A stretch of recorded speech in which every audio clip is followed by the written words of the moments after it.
How to stretch a video on ClipChamp. Hello everyone, welcome back to the channel. And this video today, I'll go through the steps on how you can stretch video in ClipChamp.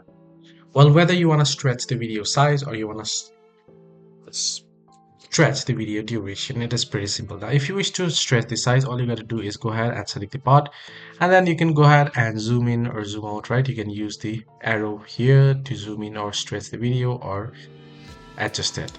Similarly, if you wish to extend or stretch the video duration, right, then what you want to do is tap on the part that you would like to stretch. You can separate it. You can separate just the part by pressing S and then trimming it and then selecting the part you would like to stretch.